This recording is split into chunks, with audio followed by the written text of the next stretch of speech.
All right. Hello, everybody. Good evening or good afternoon or good morning, depending on where you are. Thank you so much for being here.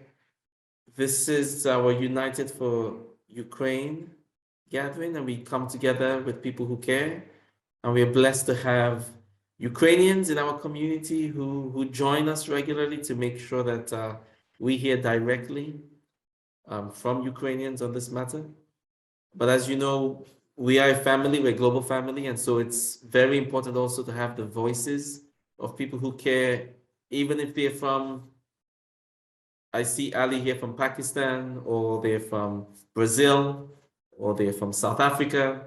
It's very important that we come together at this time when our brothers and sisters need us. Hello, Alexei from Russia. Thank you for joining us. Thank you. All right, so as is our custom, we will start the session officially by listening to the Ukrainian national anthem. And so I invite you to please join me, and we typically stand. So as the Spirit moves you, please join me so we can start the session.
All right.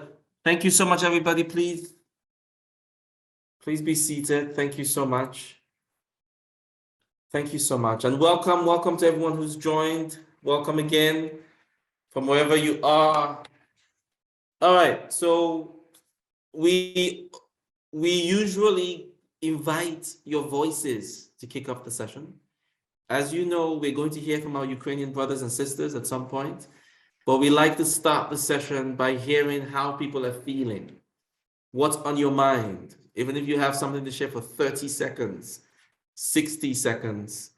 I understand that the number of refugees and internally displaced people has now exceeded 4 million people, 4 million Ukrainians.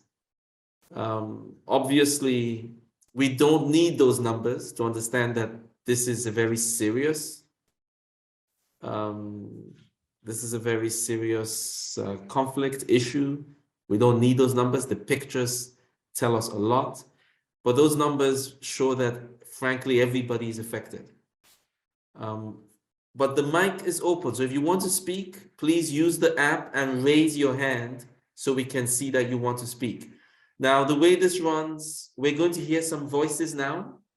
You can share how you are feeling. And then we will hear from our Ukrainian brothers and sisters. They have a presentation for us. So we thank them in advance. Once they are done, the floor will be open again. and everybody will be able to speak. So even if you don't speak now, you will have a chance to speak later. Okay?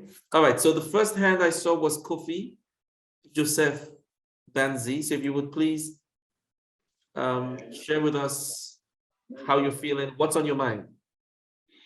Thank you very much. I'm Banzi Kofi Joseph from Ghana. I just feel like how God instructed Moses to liberate the Egyptians from Pharaoh in Egypt. The Israelites from Egypt. I know that God intentionally hardened the heart of Pharaoh till the appropriate time. He said, "Hey, now this is the right time."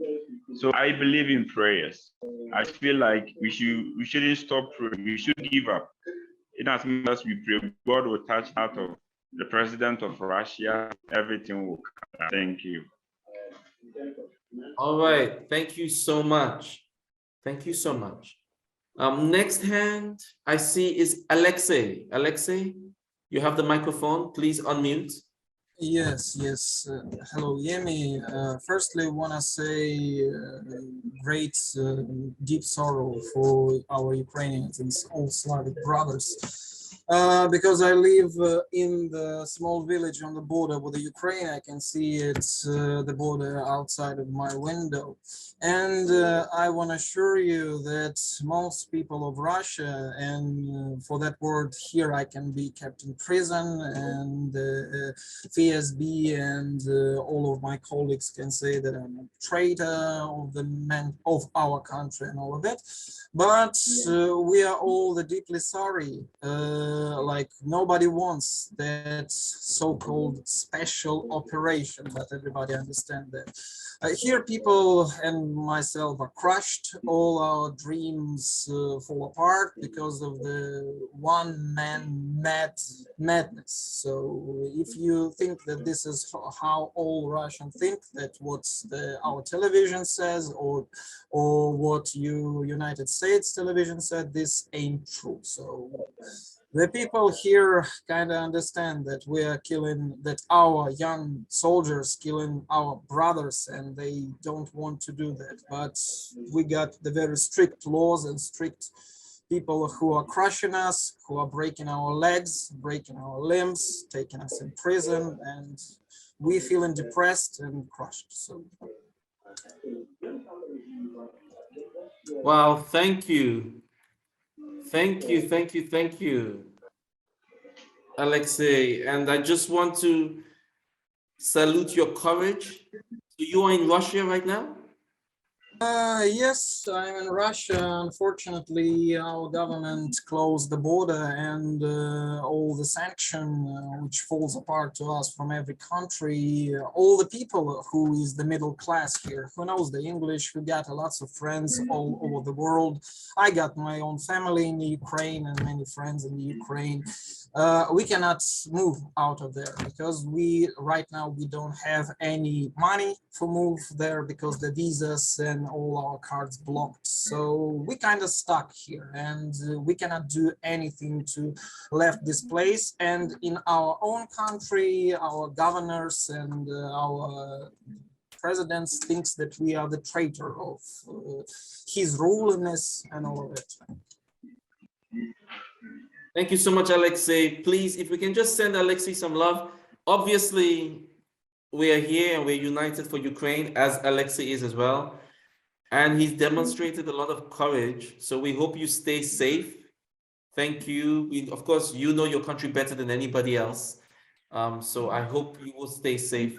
Now, obviously, as Alexei has said, the Ukrainians are our brothers and sisters, and so are the Russians. And on a personal note, I've spent significant amount of time in Russia, and I hope the Russian government accepts that the Russian people are the best ambassadors of Russia. Not always the foreign minister or the government agent, but really the Russian people, like Alexei, people that we meet, people we can connect with. I hope they understand that they are not traitors, but they are actually Russia's best ambassadors. So thank you so much. We'll take a couple more hands. Ben, you got the mic. Thank you. I just want to say thank you to Alexi again. That was obviously a very courageous thing to say and very real. I think one thing I've noticed in the last few weeks with everything, especially after the first session of this, was as a person, I'm a lot more stoic now. You know, I've had a very stressful week, but it doesn't really get to me because I've kind of put myself in the scenario.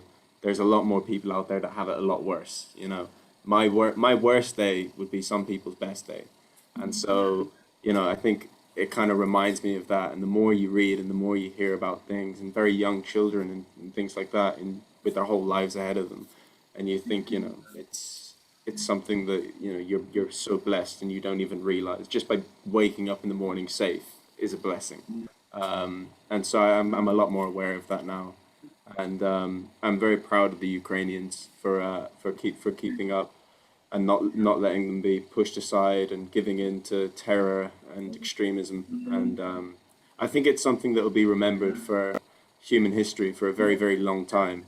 Is the time when the great superpower tried to take its small neighbor, and it was stopped. And I hope that to be the case. But thank you guys. Thank you so much, Ben. All right, and I see a final hand, Josiane.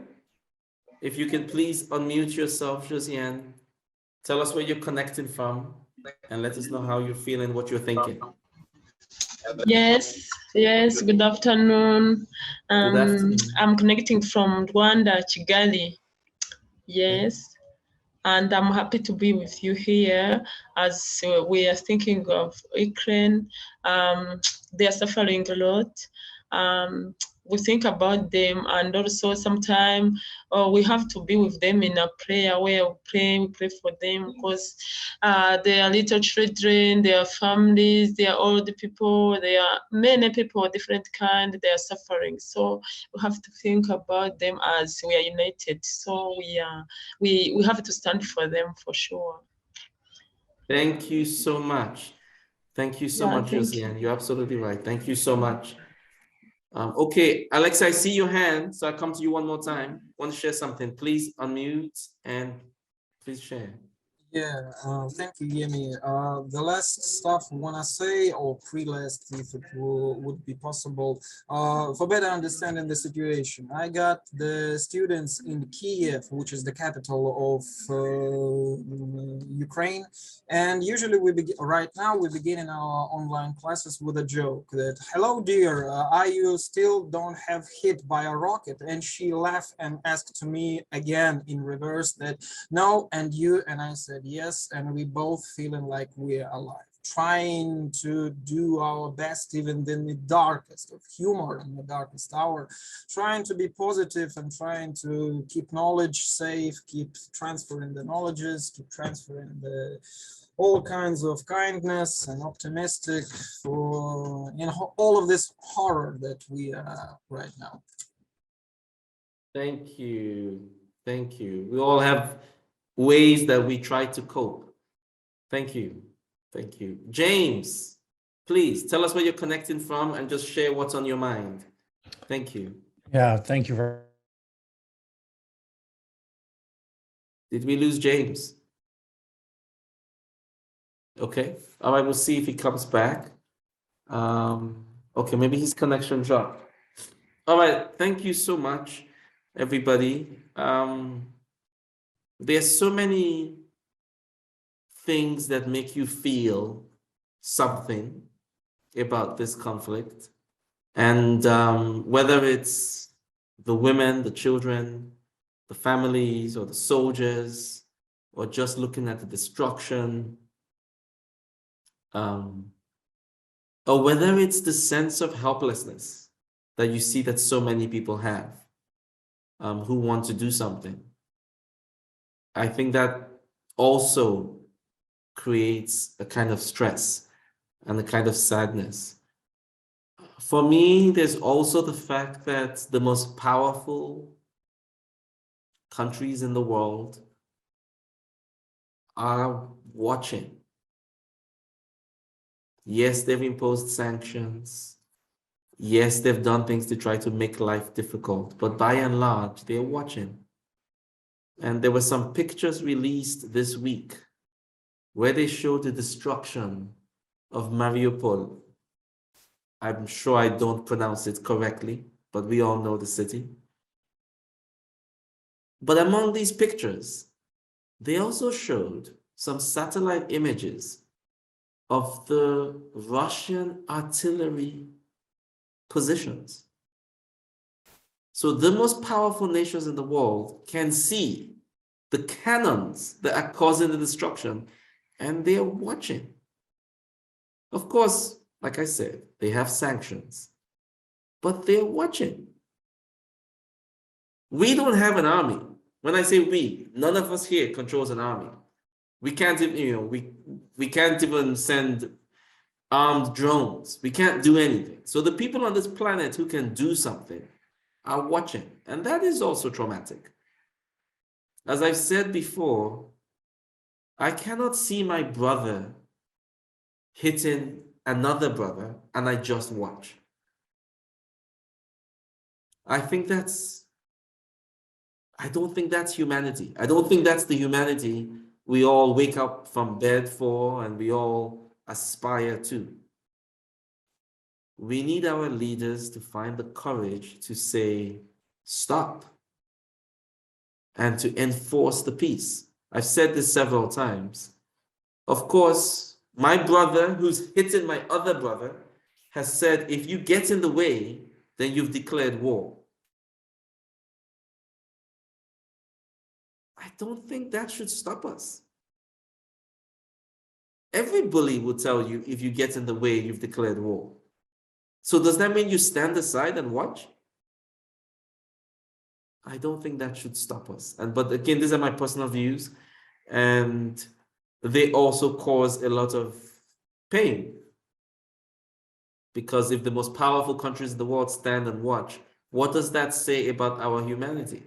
Of course, they condemn it with words, but words are not going to save babies. Words are not going to save families. Words are not going to feed people.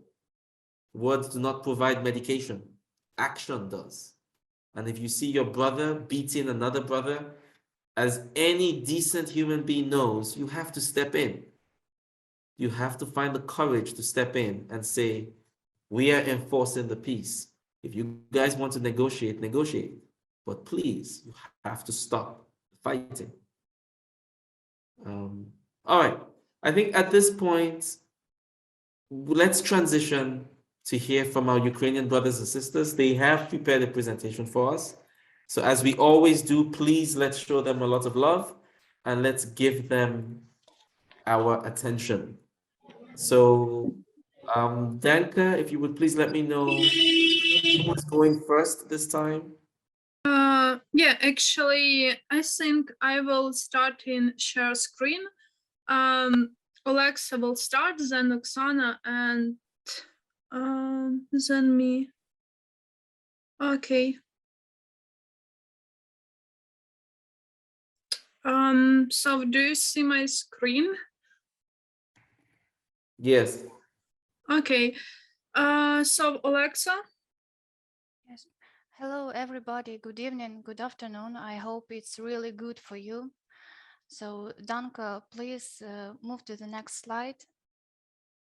So, I believe most of you have read or watched movies about Harry Potter, and you are familiar with one character, he who must not be named. So it's Voldemort. And as for me, I think that in current situation, there are still some people who are afraid to call war as war. And so I'm asking you to not to call this war, the conflict in Ukraine or Ukrainian crisis or the special operation as its war. And the fact, unfortunately, it is the fact that it is not only Putin's war, because a recent poll showed that 83% of Russians supports Putin, and it's even more than on February, because these are results from March 2022. And 69% of Russians think that Russia moves in the right directions. And these are official data. And which is interesting that on the official website, you won't find the English version of these poll results, only the Russian one. And also, I'm not tired to emphasize that the war has started not on February 2022. It has started in 2014 with the Crimea annexation. Danka, please move to the next slide.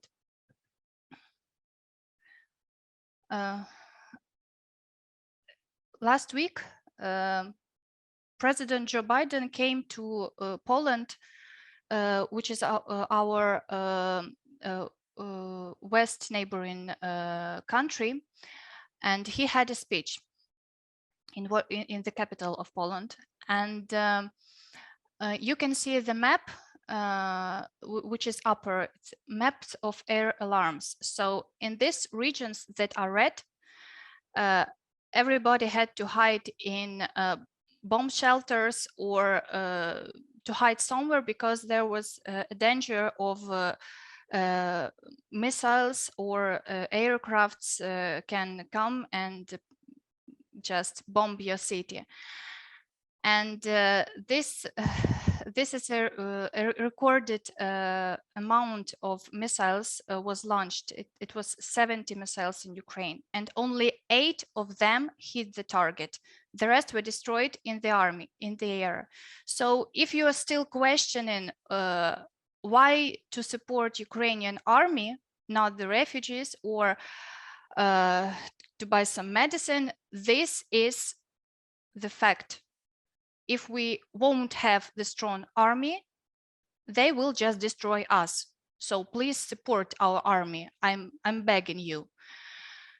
And this map was read while Joe Biden delivered his speech.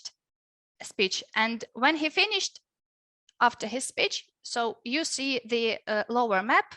So the air alarms stopped and everything calmed down.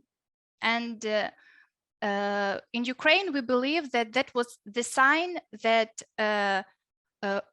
from Russia, it's like they said something like, we can bomb you because the West cities, they, okay, only 10 minutes were between Ukraine and Joe Biden for Russian missiles, for you to understand. Danka, please move to the next slide. Today I have a tough mission, I have to say, about losses of Ukraine. We have official numbers, and they say that 148 children were killed in Ukraine and 232 children were wounded. And this is only an official statistics. Yemi has mentioned Mariupol, and not official statistics, that only in Mariupol only more than 200 children were killed. So we don't have the exact numbers. And what about refugees? The number of almost 4 million, it is only the number of refugees who had to leave who had to leave Ukraine, and more than 6 million, and 6.5 million, it's internally displaced people like me, or like other my friends who had to leave their homes to save our lives. And I want to add something which is not on the slide. I just want to share some of my thoughts with you. It was about a week after the full-scale war has started when I remembered the words of one of very smart and very beautiful woman from Pakistan. She is also a sustainable leader of 2022. It's Kashaf Ali. I believe you remember her. And once she said, war always leaves scars on the women's bodies. And women always suffer during the war as they are being raped. And we have terrible stories, we hear terrible stories as the more people are evacuated from the occupied territories, the more terrible stories we hear. I was afraid of even thinking about it, and only now I am able to say it out loud about this fear, because I realized that today this is a reality for many Ukrainian women. It's still danger for them. Russian soldiers rape women. They rape young girls, 16, 17-year-old girls. And we already know about cases of gang rape. And I wish I never had to Google how to translate this phrase. And not all of these women survived. And those who did, they live in truly nightmare. These young girls even afraid of their parents. This is trauma for all life. I don't think how they can live through it. And meanwhile, Russian soldiers' wives ask them to bring shoes, costumes, some jewelry, laptops, and TVs from Ukraine. And I hope you understand that they're talking about robberies and about marauding. So,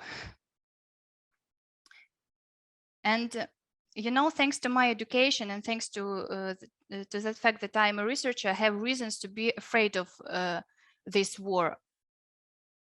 And I think, it's my opinion, that Russian soldiers, they won't stop. As they want to capture Ukraine to rebuild the empire, the same as they did in Chechnya.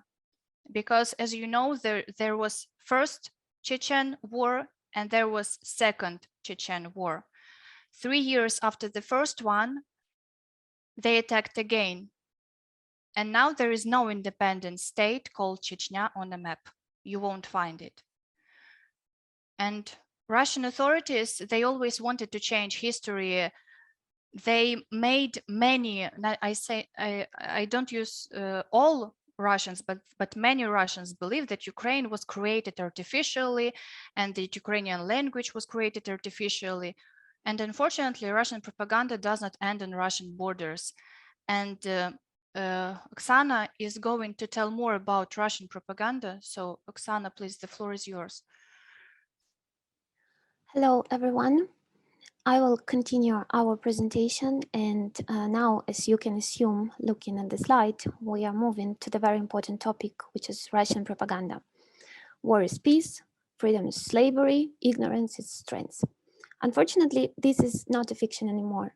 This is the reality for those who consume Russian propaganda, and this is Russian word. Can we do something with that? Actually, yes. We have to be united for Ukraine and for all democratic world. But in order to do so, first of all, we have to know what are the main narratives used by Russian propaganda and how far are they from the real state of things. Since, as Zhanna Nemtsova, the daughter of Russian famous protesters, said once, Russian propaganda kills. It not only kills reason and common sense, it literally kills.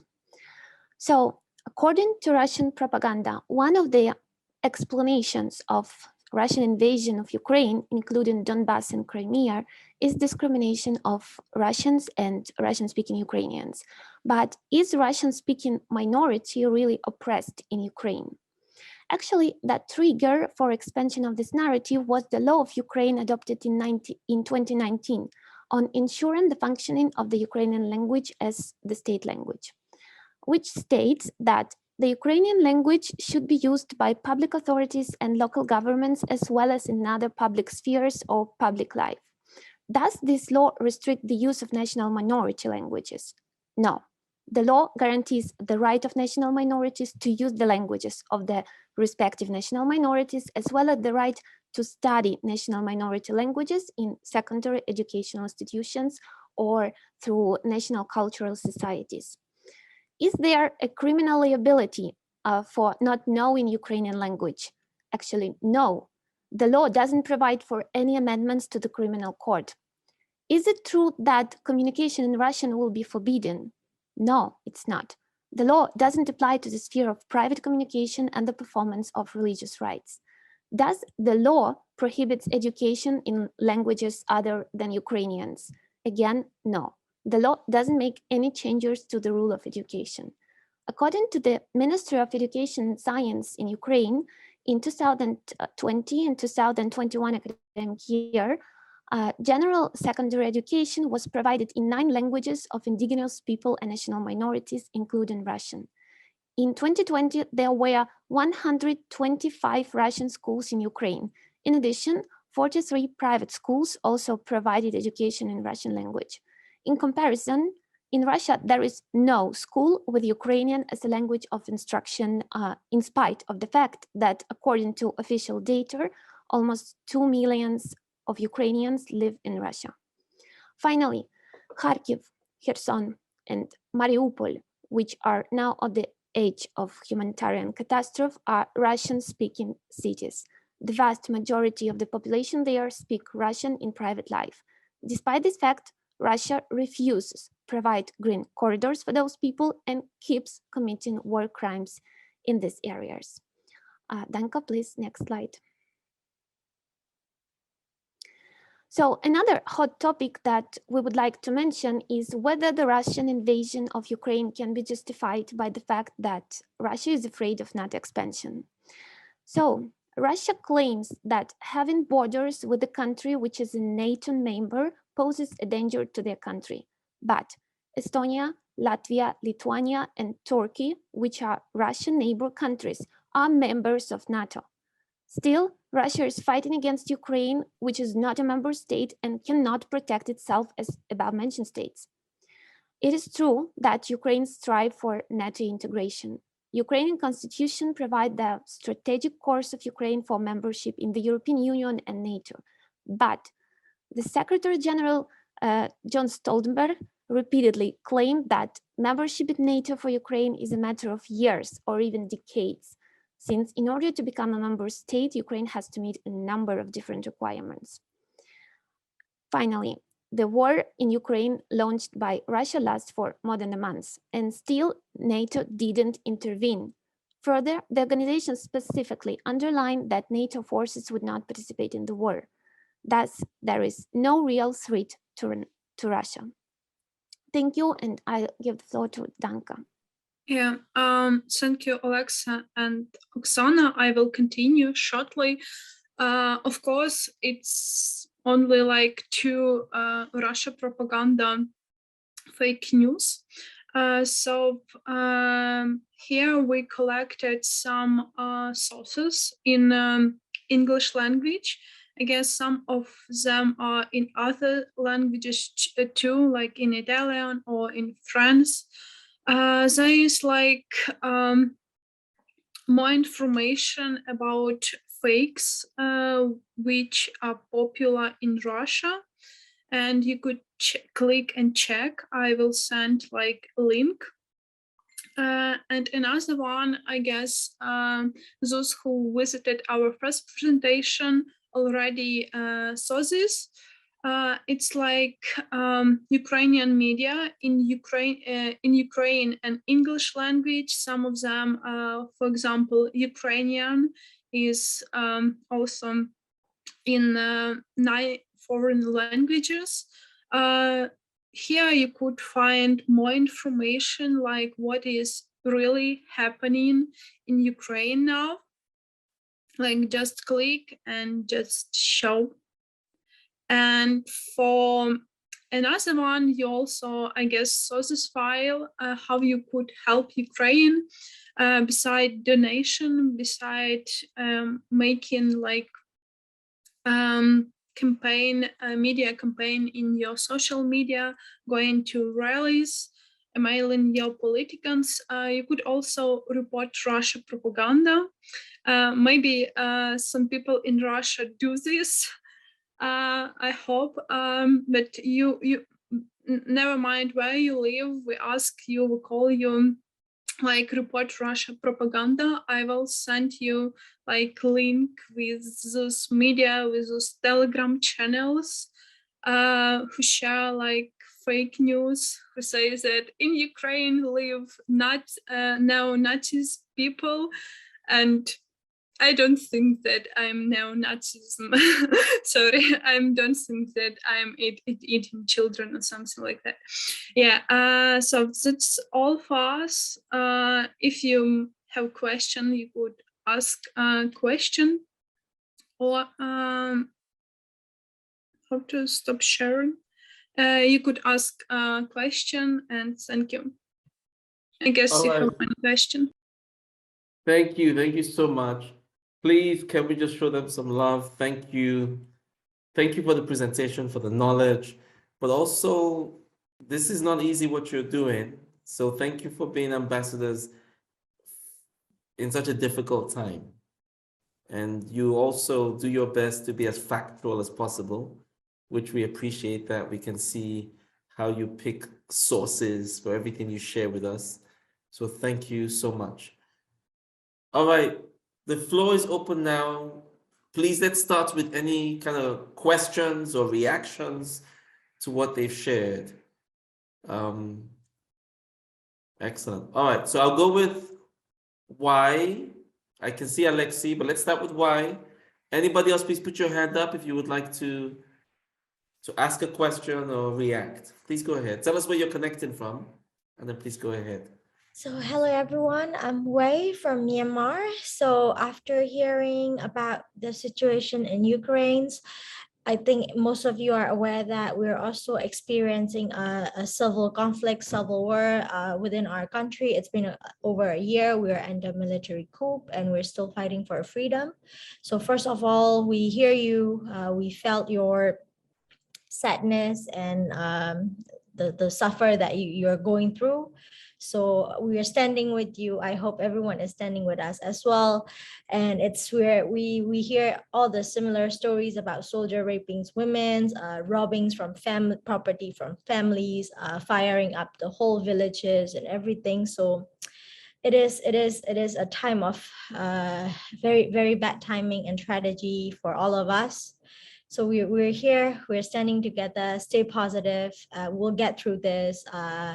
We know that international community are standing with us virtually with their words and everything, but we need more supports than words and letters and everything from international community. So we'll keep pushing for that. We also have a similar story about propaganda from the military part. So we will report the according to the link that you shared.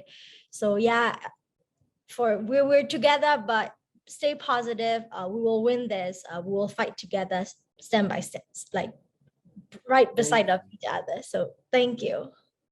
Thank you, Wei. Thank you very much. Thank you so much for sharing. I believe the next hand was Alexei. James, I can see you're back. So I'll come to you in a bit. Just give me a sec. But Alexei, you've got the microphone. If you're able to speak now. Okay, please proceed. Thank you, Yemi. 1 minute or less I need to run right now. The word for Danka and Oksana Telenko about the Russian propaganda. They said that this stuff is true, yes, and true. And I'm, as a teacher in my profession, more than 10 years, I can add to this that propaganda begins not in the human's cabinet and not in a human's office. It's beginning in a human's mind. Because I, as a teacher, and many of my colleagues was crushed by enormous amount of paperwork instead of teaching kids to think critically, to teaching them how to understand the situation from the different sizes. Our government, the Ministry of Education, says to us that we need to prepare them only for the special work. We were having the classes of propaganda inside of our schools, and all who trying to stand against this, they were repressed, they were excluded from the collective, they were fired eventually. That's why I'm losing my job every time, like more than 12 times. But another important fact about the propaganda, Oksana says directly true. I was recently in the house of my parents, and there was unstoppable wave of propaganda crushing people's mind from any devices, from the television, from the mobile phone, from the YouTube, from the laptops, tablets, and all of that.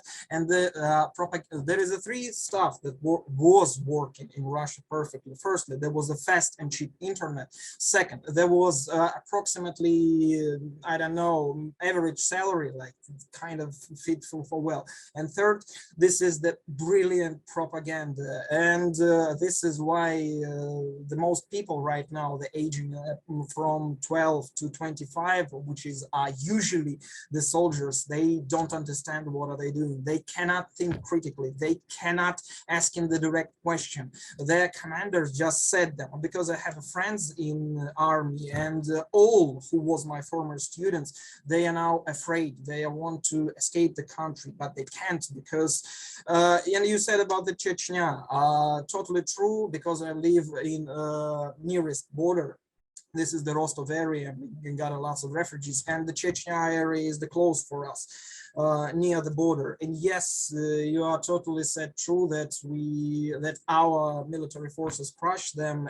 But right now, the Chechen units under the commander of their superior officer, they are shooting and forcing our young guys who are the Slavic from the Petrovskoy, who are from far east, from Vladivostok, from Rostov area, from Voronezh. They just put the gun on them, on their backs, and force them to make, not for all, of course, because we got some of them got the shit full of propaganda, but it's like the situation really goes right now. So it was nice to meet you all, guys. Sorry for the words. I believe that we all can put through all of this, and I will left the contact. If somebody wants to contact with me, I will try to do my best. Alexei, thank you so much. Please stay safe. All I will right, try. Thank you. stay safe. The amount of courage you display is incredible. Please stay safe. Bless you and thank you. Okay, I see more hands. James, I promise to come to you right now. I hope your connection is okay. If you can unmute your microphone, tell us where you are connecting from, and then what's on your mind, or if you have a question or anything. Yes, so yeah, I mean, thank you very much. You know, for me, obviously, I'm from the United States, so that's where I'm connecting from. Definitely two mixed feelings, basically. One is a frustration, and the other one is unfairness. The real reason why I said those two things is, one, for unfairness, is that did we obviously ask, or obviously did the Russians, in this case, the government itself, obviously ask the permission that this war is justifiable or not? And obviously they passed it along with those lines to make sure that obviously this conflict, obviously, which we did not approve, obviously getting passed on to the youth generation, which is our talking about the current generation, where we didn't accept this war, or obviously we didn't ask for it. And so obviously now we have to do the dirty laundry, obviously in this case, just trying to make sure that the peace settlement comes in, and to make sure that the Ukraine does not have to suffer through this again in the near future. And so I think this is where I think Mr. Putin himself needs to clarify. And if he doesn't, then I think that's incompetent in this case. But I hope obviously the Ukrainians obviously have the will and the courage and the strength in order to try to overcome this, because definitely it's not only the country Ukraine is suffering, but another thing with regard to frustration is that definitely it's already getting impact around the entire world, whether it's the economy, whether it's politically, culturally, or socially. It's getting a lot of ripple effects around the country, including the United States as well, because of sanctions that actually hit back on us. And so if this is going to continue to drag us a very long time, definitely we're going to see a lot of impacts. And I hope obviously the Ukrainians will obviously trying to overcome this resilience and trying to make sure that they defend the democracy, and also trying to promote economic prosperity for their own country. Because obviously My parents' native country in Korea, obviously, they're in the conflict still. And for the past 70 years, obviously, it's the same situation what Ukraine is going through.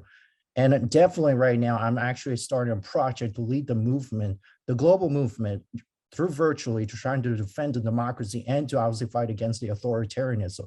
It is risky, but I decided to defend the democracy because that is what an example, example what it should be. And definitely it's going to be a long journey for me to trying to protect the democracy and to defend the free world. And that is my job and it's my duty, as well as anyone out there who are definitely trying to defend their own institution and trying to defend their own democracy out there in the real world. So thank you very much. Thank you, James. Thank you. Thank you very much. And thank you for joining us. Thank you for sharing. And thank you for acting. Thank you for acting. All of us can do something, even if it's small. And so it's inspiring that you're taking action and you're sharing your action. Thank you so much. Okay, I see Ben, but I also see Alexandra. So Alexandra, if you wanted to respond to something, I come to you first. So Alexandra, you got the mic. Thank you, Yemi. I really want to respond. Well, I hope you understand it would be easy if Ukrainians and Russians will be in one room. But, well, I have to answer because Alexei tells us that Chechen people now shooting Russian soldiers who were forced to fight in Ukraine.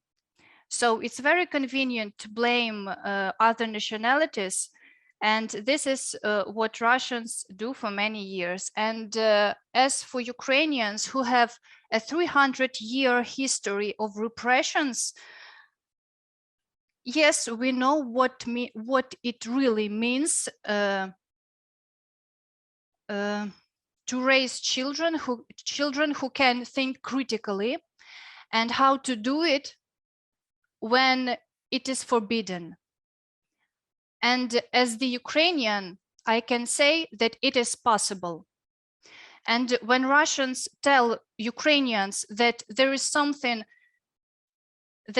is not possible and they can do nothing, hey guys, when you run away from one policeman, our people in 2014, they came to Maidan Nezalezhnosti unarmed. They had only wood, you know, this wooden shields, and this was the only protection from sniper's bullet. So please don't tell us that you can do nothing and that you have no power. People have power. Nations have power. And for Ukrainians to hear that, well, we can only smile when say that that only Putin is the one who can blame, and other nationalities are the people, the one who they can blame. Sorry, it was emotional, but I had to say that. Thank you. Thank you so much, Alexandra. Thank you. And you don't need to apologize, Alexandra. You don't need to apologize, okay? You're with family here. So thank you. Now, of course, Alexei is left, and I'm sure he would have liked to explain, because I think everything he said, he's very much united for Ukraine. He's very much with Ukraine. So I'm sure he would have probably liked to explain himself better. But yes, you make a good point that Russians shouldn't be blaming anybody else for what is happening in any way. So Alexandra, please don't feel bad. All right. If anything, you make the rest of us want to cry. I know I'm crying inside because for decades, this is what I've dedicated my life to, building a better world. And it looks like we don't have the courage to defend the world we want to build. And so I'm crying inside for sure. And for all of those who talk about conflict in other parts of the world, I agree with you. We should give attention to all these conflicts. But there's a reason why this one is particularly alarming. This is happening on the doorstep of the countries in the world that are supposed to be defenders of the values we hold dear. It's literally happening on their doorstep. You know, you could argue that, oh, Myanmar is so far away, that's why they don't get involved. You could argue that, you know, maybe they don't really look like those people, so they're not really that connected. And that's wrong. But you can understand when people make those arguments. But when you see what's happening in Ukraine, it's literally, you can't say it's far away. It's in the same time zone. You can't say they don't look like those people. They look just like them. Same color, skin, eyes, hair. And despite all of that, they watch. We're all crying. So please don't apologize if you feel like crying. This is broken. And many people talk about how the West and the world broke an agreement about NATO expansion. Now, when people say this, they sound really intelligent, but they're missing the point. The world has changed since that agreement, and we want the world to change. Do you understand? That agreement was actually part of the post-Second World War thinking. Fine, it came out of the post-Cold War, which really came from post-Second World War. Who wants to go back to post-Second World War world? Anybody? Anybody here want to go back there? Anybody? I can tell you, I'm African. Almost all my continent was colonized just after the Second World War. So those Africans who listen to me, because there are many Africans where we talk and people say, oh, this was an agreement that was broken. It was an agreement from an era we do not want to return to. And so the question is, who has more courage about the future we want to see? Is it those who are trying to build a different world? Or is it those who are trying to preserve a world that we don't want to go back to? Right now, the latter seem to have more courage. And that makes us all want to cry, Alexandra. That makes us all want to cry. Any agreement anybody refers to is from an era we don't want to go back to. It doesn't mean that we can't find other ways to protect Russian interests. We can, but we need to find the courage to do that. But we definitely don't want to go backwards. And I hope we have the courage to stand and fight for the future we want to see. And that makes me cry, the fact that we don't seem to. All right, Ben, your hand is up. You've got the microphone. Oh, sorry. No, yeah, I was going to say, obviously, I think the war crimes and the gang rape and pillaging and things like that is obviously a major media point at the moment, and something that's being brought up a lot. Obviously, you can use it's being compared a lot to in the Second World War, and obviously what happened then with the Russians moving west. But I don't, I'm not one of those people. I don't believe in blaming someone's grandfather's actions on them. But obviously, you can see a similarity of personal agenda, I suppose, in the way of thinking of some of these soldiers. Is, oh, we get free reign and whatever we take is ours, and sort of mindset, which I don't know if coming from what Alexi said earlier about propaganda and the way it's installed in their minds, if it's something to do with that. I'm not sure. I wouldn't be educated in that part. One thing I do know is, as an Irishman, we were for about 800 years, put under control of Britain and treated pretty horrendously. Murdered, raped, treated the equivalently of slaves, second-class citizens, starved so millions of people died, and it happened for 800 years. And then Ireland only got its independence in 1947. And it, you know, going on from what James said earlier about economic prosperity, Ireland now has a GDP 4 times higher than the United Kingdom and the 5th highest in the world, which just shows in in whatever that is 80 years how fast it's managed to grow, how fast it's managed to grow its economy, and you know how wealthy it's become. And so I think from the Ukrainian standpoint, is the way it worked in Ireland is that, you know, Ireland turned around. It took Britain to have to turn around and apologize to Ireland and to say, look, we were wrong, you know, let's move past this together. And that's what helped build everything, build relationships, and move forward with things. So I think from a Ukrainian perspective, I think my question would be, what is the...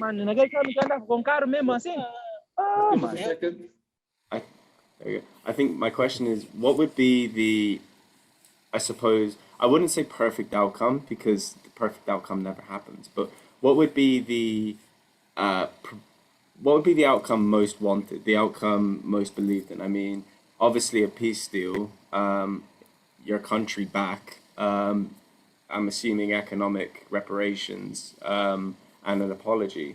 But you know, do you see that as realistic? I mean, you guys are more in tune with things going on. Is that actually something that you could see happening?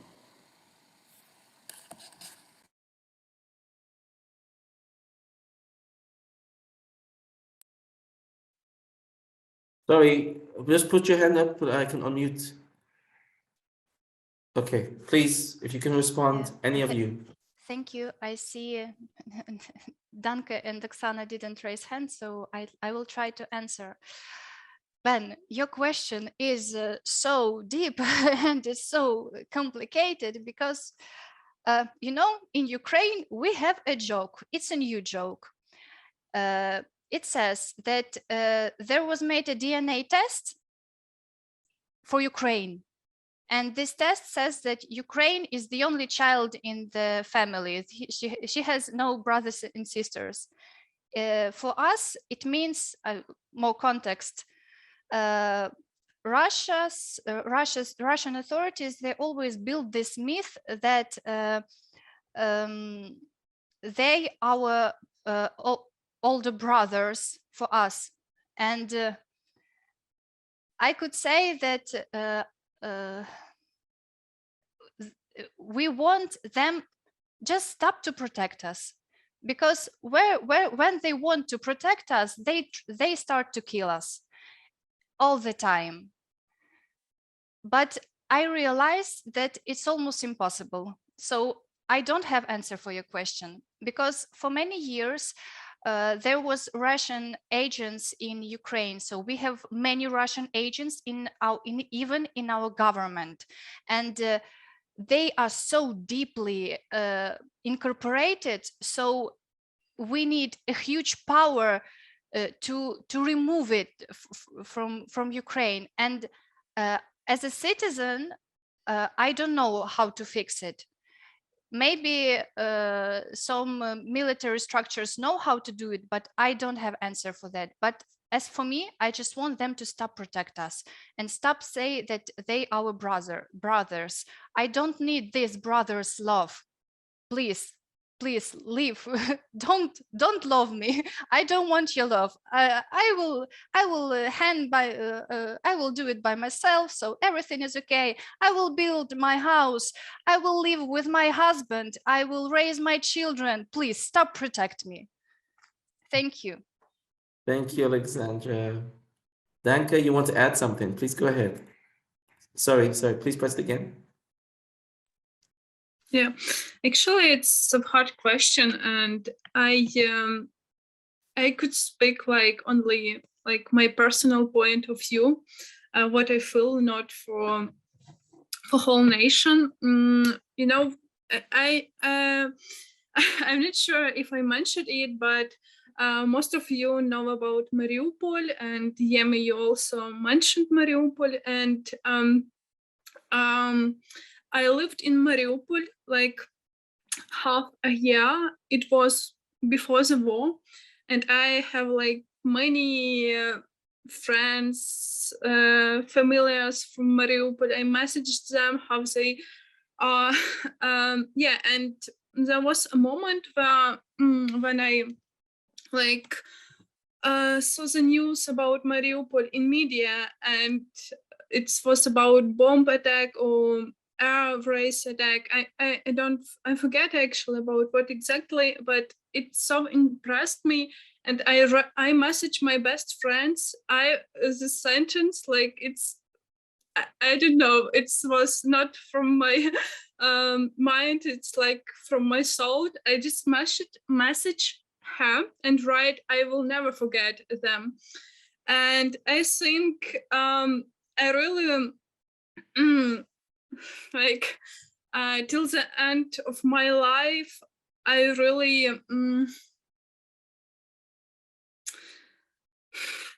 I really don't want to be a friend with Russians, like, and for me it's like impossible scenario that Ukraine will be the friend with Russia. It's like from my point of view, and about reparations. Now Russia like sending bombs, sending attacks in Ukraine, destroyed our cities, and of course they should pay for rebuild this city. But I don't think so that with the authority they could do it. Like they just say no, and I hope something changed, like maybe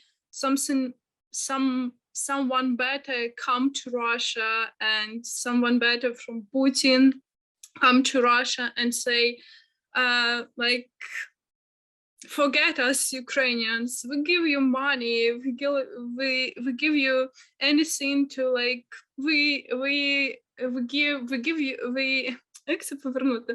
We gave you back Crimea and Donbass and Luhansk, but it's not enough. It was like humans' life. They take humans' life, and for me maybe it's like not so humanitarian, like from my point of view, but I think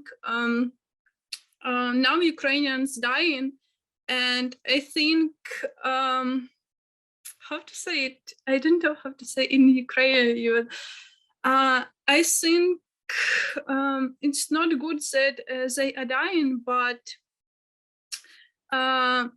as much we dying, as much we become stronger, and we should continue this. Like this war should continue, make a point, like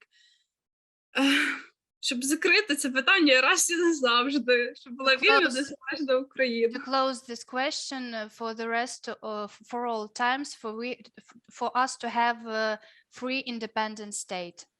Yeah, and another thing which I want to add, it's like not for this question, but I want just to share. I visited my grandma yesterday. She lives in another village, and she has like Russia propaganda news. And I don't watch Russia propaganda news in my laptop because it's like forbidden in Ukraine, and I don't want to watch it like so much time. But I come to her and I started watching, and I really started crying. And my grandma asked me, "Why are you crying? Why?" And I just like say that how they can do it with us, how they could like, okay, I understand they like killing, it's real bad that they are killing, but they обвинувачують Олександра.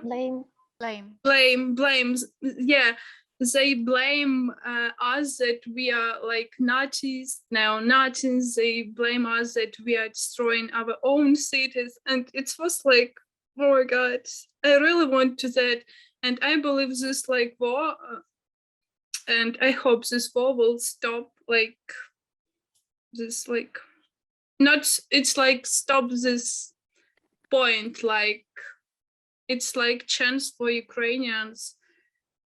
Sorry for long speech. To show that we are independent and we will be independent. Thank you, Danka. Again, no need to apologize. Thank you. Okay, I see the hand of Oksana. So Oksana, please. Thank you. I just wanted to add a couple of words. I think that this nightmare for Ukrainians will be over when the democracy is established in Russia. Can you imagine, like Russia never, ever had democracy during its history? Never. And it has always been an empire. And Ukraine has always been the first victim. The problem is that the democratic regime is something that should be established from the inside. But as we see, due to Russian propaganda, it is like barely possible. Thank you. Thank you. Thank you so much. Thank you so much. There's still a chance for anybody who wants to ask a question. And Ben, you can see your humble question provoked quite a few tears, but in very thoughtful answers. And I think we're all sad because nobody can promise you anything. We don't really know. And maybe what Oksana has just said may be the only thing we can hold on to, even though we don't know when it might happen. So when there is some different leadership and maybe some leadership of the people, by the people. Danka, when you spoke, you're right. And for those who don't understand why Danka was almost crying, it's bad enough what is happening, but they're blaming Ukrainians for what is happening.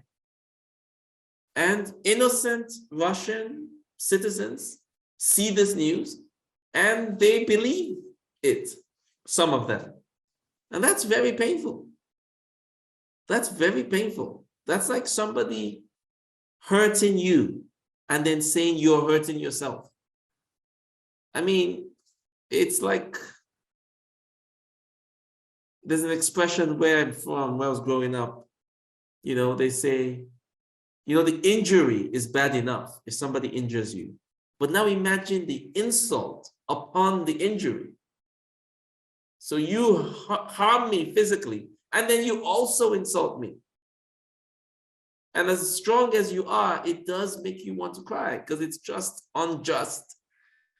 It's just unjust. Abbas, you have your hand up. Please unmute. Let us know where you're connecting from. And if you have a question or a comment, what's on your mind? Thank you, Yemi. My name is Abbas and I am from Uzbekistan. Actually, in fact, that's said that what's happening in Ukraine and Russia is also affecting negatively to the Central Asian countries, like our country also. So currently, the Putin has said that he is not going, that Russia is not going to sell the gas to Europe. Yes. So how long it may happen? So how long that Europe or Russia can sit like this? For example, Russia may have some reserve for food or eating, for reservation for living there, so maintaining their life of inhabitants, and how long they can maintain, or how can they can sit like this, and or Europe can stay like this. Any that comment that from you, if you have. I hope that the question is understandable. Okay, well, I mixed the question up. So I heard what you said, but if you can just repeat the question itself, please. Yeah, the question is that actually the as Russia is not going to sell to the Europe the gas, and if he wants to sell that, he said that Putin said that he will sell in ruble. Yes, in their own currency. So how long that euro can survive? Yeah, I mean that survive without buying Russian this gas, Russian gas, or how long or Russia can survive with such kind of sanctions that currently that it has. Okay, so it's kind of two questions. One, how long can Europe survive without Russian gas? On the other hand, how long can Russia survive with these sanctions? Okay, thank you, Abbas. Oksana, I think you want to respond, please. Yes, I wanted to respond. Actually, I think it's just my opinion that the statement that Europe cannot survive without Russian gas is one of another narrative of Russian propaganda. Actually, there are alternative producers. Moreover, we can see this as a, let's say, a good reason to switch to reliable, to safe energy sources. And that's what the European Union is going to do. And well, I think that it is actually possible. I wouldn't say that this is easy, but it is possible. Thank you. Thank you. That's one response. Thank you very much. Okay. I know we started a little bit late, but I think we could bring this to a close in about 10 minutes from now, if it's okay with everybody. So I leave the floor open. Any comments, any questions, any thoughts? The floor remains open. Just put your hand up and you get the chance. Thank you. I see one hand. Any others, you can raise the hand. I want to share that I think it's important that we continue to talk about this war. And if there's any hesitation I have with the word war, it's only because at the beginning, when you say war, it's like two people are deliberately fighting. And as you said in our first event, Ukraine didn't ask for this, right? This is purely an invasion, right? But yes, fine, let's agree to the word war. Well, usually war is when two people disagree and they go to fight. But here you are minding your own business and you are invaded. So fine, if we're happy with the word war, I will use that. And I have to say it's important we keep speaking. From what you've said, from what many others have said, we cannot really trust anything. Now they say they focus on the East, but then we hear they still bombed some places in the West. What can we believe? And if you give concessions in any way in the East, will they stop? From the example you gave now of some of the other wars that Russia has waged, we can't trust that they will stop. So what can we hold on to? And that's also kind of despairing. So I think it's important we stay connected. Yvonne, if you wanted to say something, Yvonne, please go ahead. Unmute your mic now. Thank you.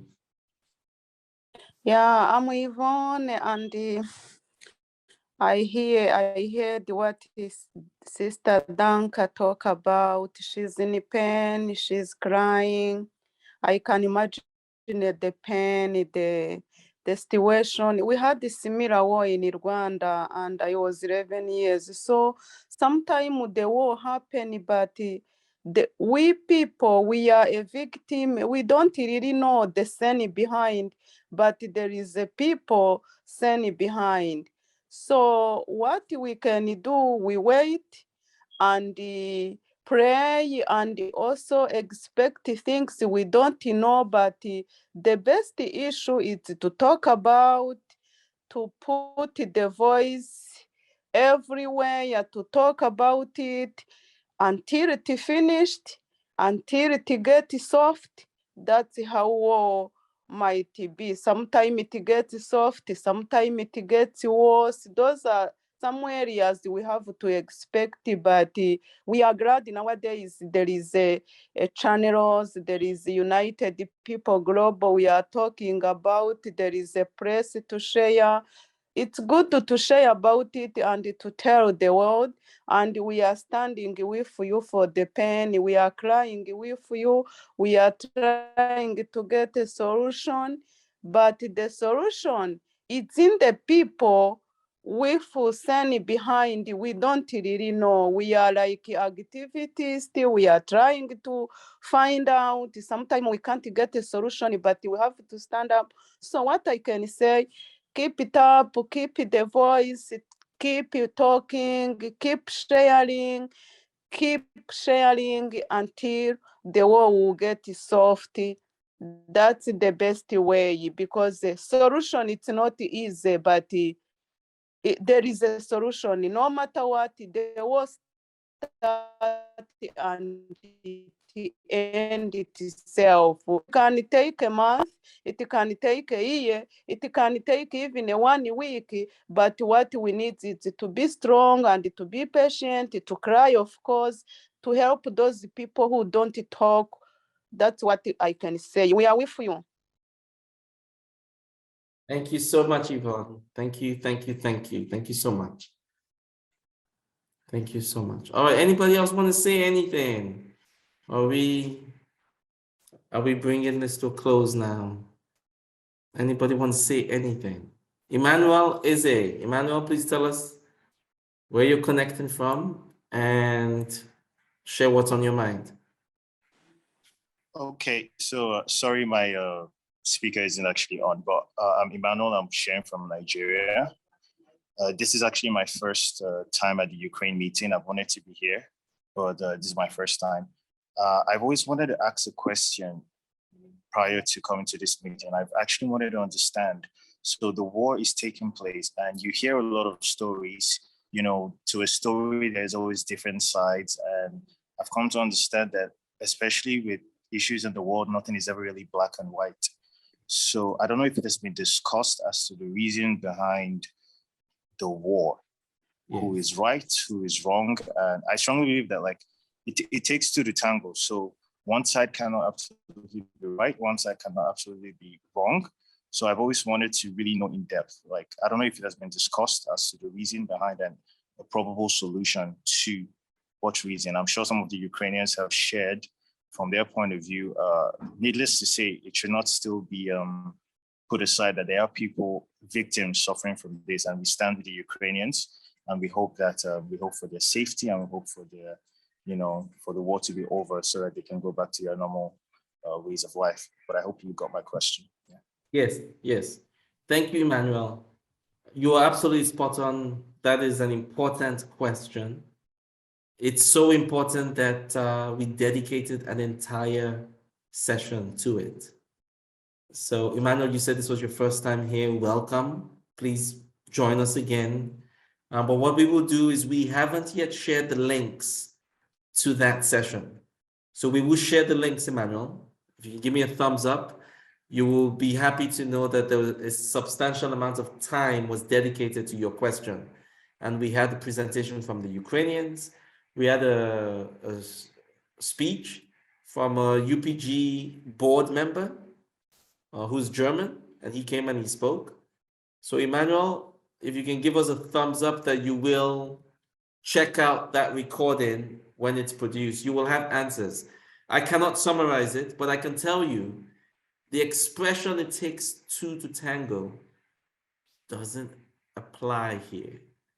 Unless on the one side you have the invader and the other side you have lots of people. Then you can say it takes two to tango, because this is not just about Russia and Ukraine. Emmanuel, if it was, then it takes two to tango. You will remember the very first talks that Russia requested were with the USA before the invasion. Ukraine wasn't even invited. And the Ukrainian president said, listen, if you guys are going to be talking and it affects us, can we be there? And so this is not just Russia versus Ukraine. And anybody who analyzes this only from the lens of Russia versus Ukraine, by all accounts, they are missing the big picture. Because even if you ask the Russians, they will mention NATO. They'll mention the USA. They mentioned many things and not Ukraine, even the Russians. So this is not a it takes two to tango. And if you listen to the speech of the UPG board member, he concludes, besides, he offers many possible explanations. But one of the ones he thinks is most compelling is that this is not about Russia, Ukraine for sure. It may not even be about Russia. He suggests that this is about the US and China.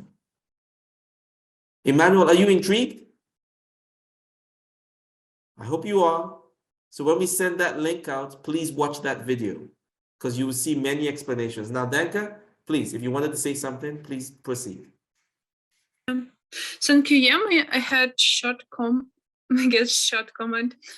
to Emmanuel. As I understand, Emmanuel said that it's important to know like 2 point of view, not only from Ukraine but from Russia, and I also it should pass sometimes to know the answer. I recommend Emmanuel to go deeper in this question, read not only Ukrainians media in English language, but also like The Guardian, international media, their point of view. And another thing is, today we talk about Russia propaganda media, but there is also media in Russia. Some of them, I guess, not some. This media, which is independent in from Russia governments, they are banned from Russia governments. They only have like stream in YouTube or something like that, not directly in Russia, but they call open. They say openly that it's not like special operation, it's like real war, and they trying to show Russians like this objective picture what is happening in Ukraine. So even though there is Russian media which says that it's war, they are against Putin. It's like their like point of view, they against war, they against Putin. And yeah, that's also like another like point of view from Russia's people. Thank you so much. All right, thank you, brothers and sisters. I think we can bring this to a close. As we do, we will always give the chance to our Ukrainian brothers and sisters to just share some closing thoughts before we wrap up the session. And since your hand is already up, Alexandra, I think you can begin. Any closing thoughts you want to share? Thank you. Thank you, Yemi. The only remark I wanted to say about you said that we are really invaded, and to avoid the word, I forgot the word, but about using the word war, Yes. we just emphasize that not use war between, Russia, see. between Russia Okay. and Ukraine, because it means that there are two interested Okay. subjects. Yeah, and that's all. And my final concluding remarks or thoughts. You called us ambassadors, and it's really it's true now that we are ambassadors now. But I really appreciate, and I think all my Ukrainian sisters will agree, that without you, we couldn't be this kind of ambassadors, because you give us this platform to speak, and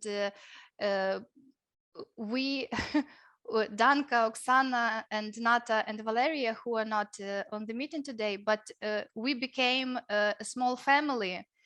And we getting to know each other better, and I really appreciate that you give us this place to share the truth, and I hope that you see that we try not to be just emotional, and we try to today I I researched, I check all the numbers to give the true information, because this is important to us. We don't want to spread lies or some kind of propaganda. We share things we know, which we can check, and our feelings.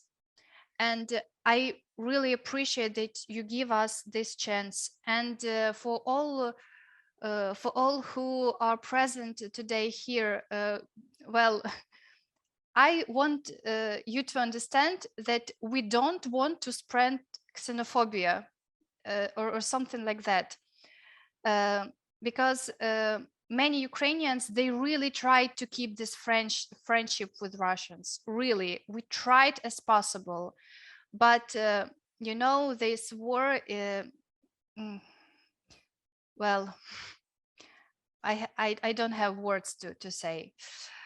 So it's not xenophobia what we spread. We just live in this reality. And I really grateful to all of you that you have time to come, and I am begging you, please help us in any way that is suitable for you. Any way you can do it, even if it's only some post on Facebook to spread the truth, please do it. Your active position is very important for us. It may save our lives, and it's literally can save our lives. Please be that sustainable leaders that you are. And Yemi, thank you so much for this platform, and for you as a human being. So thank you. Thank you so much, Alexandra. Thank you so much. Again, who wants to go next? I believe between Danka or Oksana. Danka, please. Yeah, I really want to thank you also too, like, for whole this community, and for those who come in, like, not our first time, of course, like, who visited our previous sessions. And we will try to, like, add more content, and in order to go deeper why it's happening in Ukraine and what is happening in Ukraine.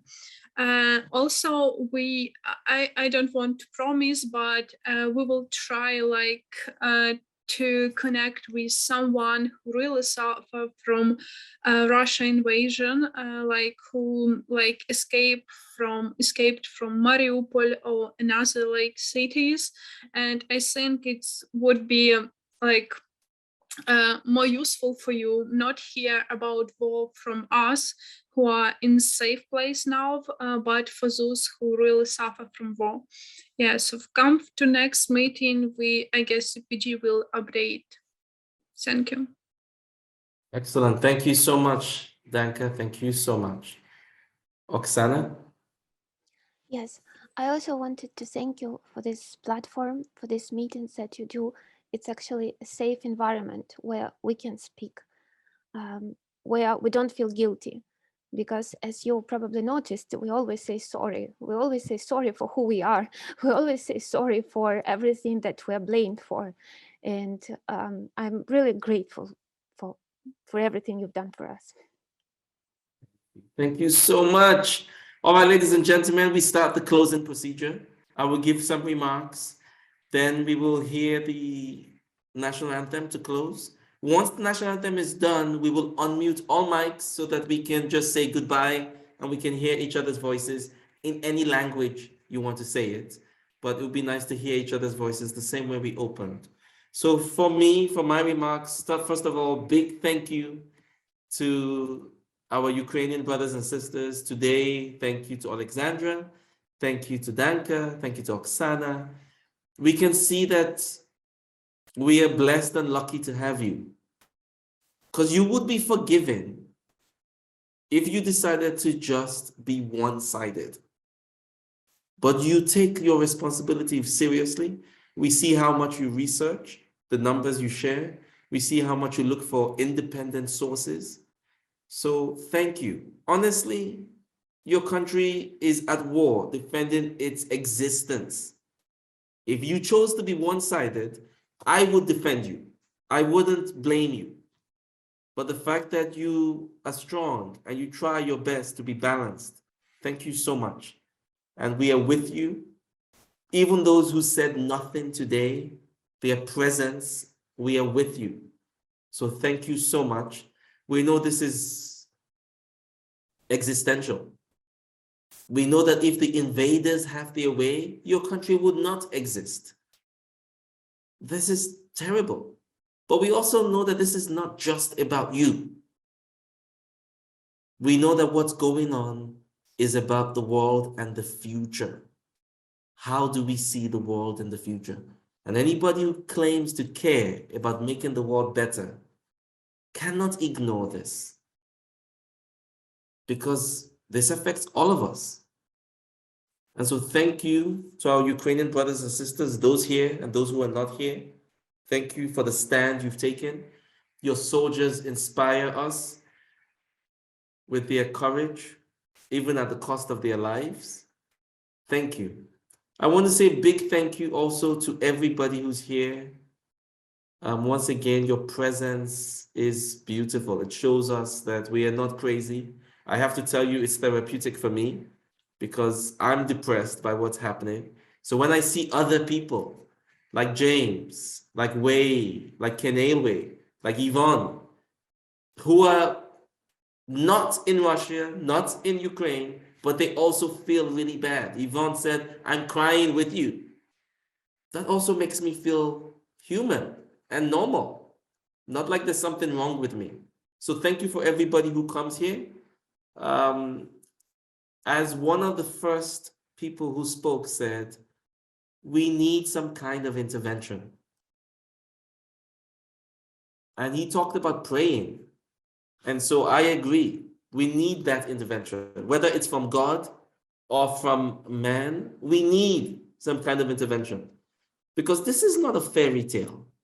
We cannot say that with no intervention, Ukraine is going to defeat one of the largest armies in the world. You've done a great job standing and fighting, but we need some intervention. And so please, brothers and sisters, everybody, number one, if you're religious, let us pray. Please, if you're religious, let us pray. We need that intervention. If you're not religious, or even if you are, let's act. In these moments, the world's leaders, they want to hear what the people think. And if the people are quiet, then they will say the people don't care. And they will continue watching. So as people, at the very least, let's post on social media.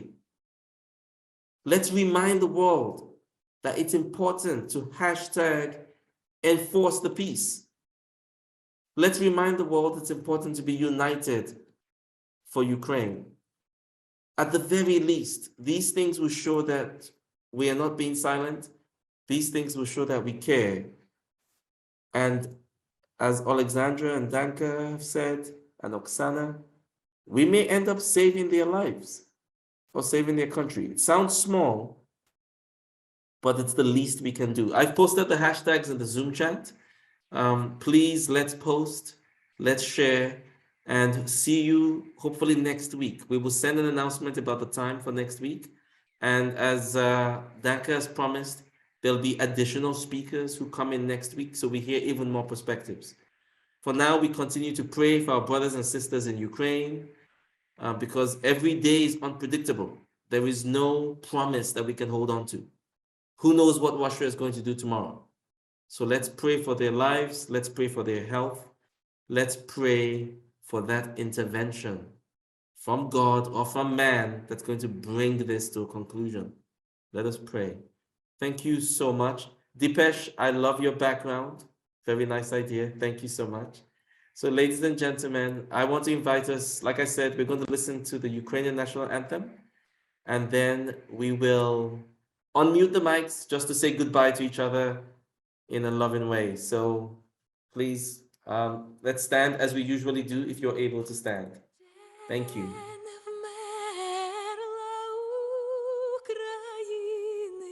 ні слава, ні воля. Ще нам, браття українці, усміхнеться доля. Згинуть наші вороженьки, як роса на сонці. Запануєм ми, браття, у своїй сторонці. Душу й тіло ми положим за нашу свободу і покажем, що ми браття козацького роду.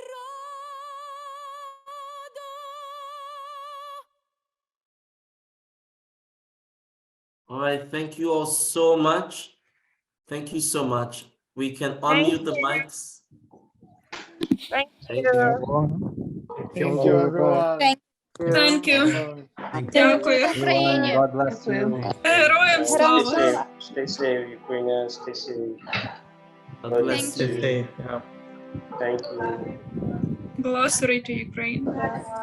We love you, Danka and Alessandra. We stand with you. We love you. We cry with you. We hold God with bless you you. all. We fight with you no matter what. Thank you, Yvonne. Stay strong, Keep safe. Ukrainians. Stay strong. Thank you. Wish you all the best. Thank you. Take care, all of you. Take care, all of Bye-bye. you guys. Thank you, Abbas. Thank Yeah. Thank you. you.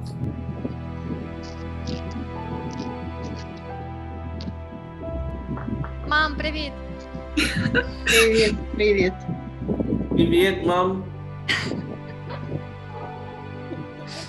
Здравствуйте, Галина Горбет. Рад вас видеть.